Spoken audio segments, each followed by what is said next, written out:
Southeastern Conference basketball and Arkansas basketball are well aware of that. They'd love to get a good start tonight to kind of put all that behind them.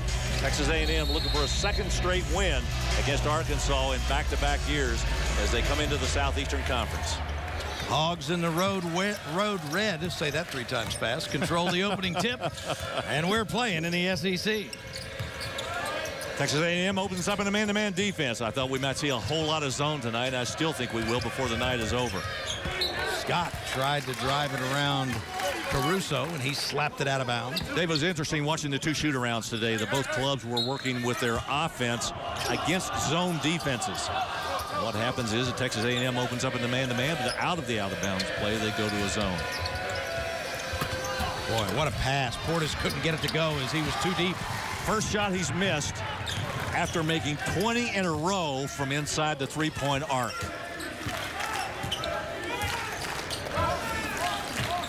Again, for those of you that do not know, this is Arkansas's first true road game. Played some neutral site games. Arkansas also in a man-to-man defense to start the game. Nice cut to the basket by Green, and a better job by Arkansas to kind of cut him off on that slice he tried to make to the corner. He fumbled it out of bounds. Mark Whitehead with a call, part of all-star officiating crew tonight. Whitehead, Ted Valentine, and Doug Schaub.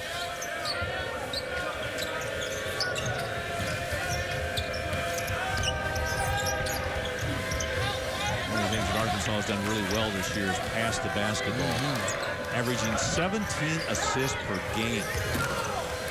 It ranks #1 in the Southeastern Conference. Portis got a good look and couldn't get it to go. But he did get back on defense. He's a young man that's obviously got great talent, Larry, but his coach, Mike Anderson, was raving about his work ethic today.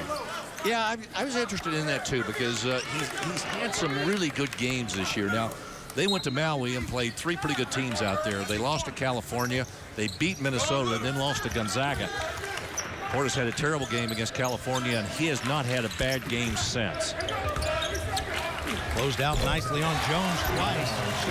That basket is up and in by Jamal Jones. It's the first time that Arkansas has trailed in its last 112 minutes of action.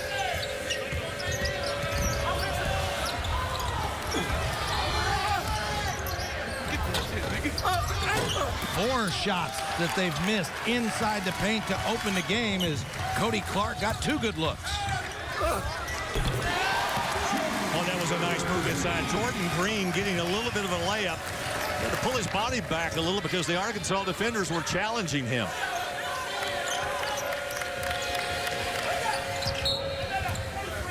Foul call. Let's go back again and take a look. Jordan Green picking the basketball up and again pulling his body back just a little bit for fear that Portis might block that shot. Portis an awfully good shot blocker in his own right. We've got a number of shot blockers on this Arkansas team. Green's cousin Danny plays with the Spurs as he gets that rebound. A foul was called on Jamal Jones. It's his first. Nobody guarding him. He just took off for the rim. Mike Anderson off the bench over there questioning what his defense is thinking about. Look at this. I mean, nobody there. He wasn't going to lay that ball in either. Well, one thing was for sure. I'll tell you who was going to keep him from doing it was Fred Gully. He was not going to let him get in there close to that rim and dunk it. Here you see Jordan Green's numbers in the last 3.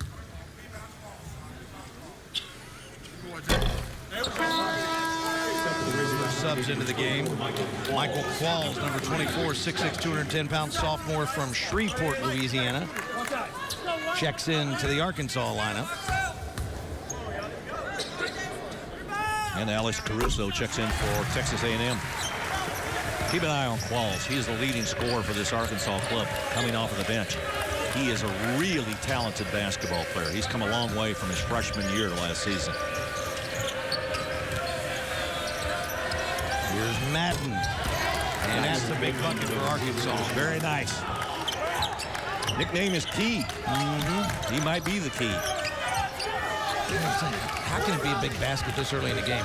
With all the road troubles this Arkansas team has had, they did not want to fall into an even further hole. What a great pass by Caruso. Leads the Southeastern Conference in assists. He just delivered another one. Arkansas will try to push the tempo at every opportunity. Here's Gully. And the Razorbacks now 2 of 2 from outside the arc. I was asking Mike Anderson today, I said, what is it that his major club so much better offensively this year than last year? He says, I got better players playing in better positions, taking better shots. And the primary reason is that people have to keep such an eye on Portis. It opens it up for the guys on the outside. Good point, Dave. Jones with a nice drive. And the lead for Caruso. Jamal Jones dropping it off to Caruso, who is the assist man. Dutch Schau said Arkansas violated. Stepping in was Cody Clark.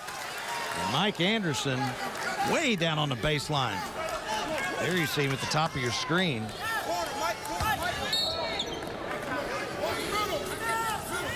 The turnover gives it to the Aggies. Harris. It's not how, but how many when you see that shot. I talked with him a great deal about his shot last season. He's altered it somewhat.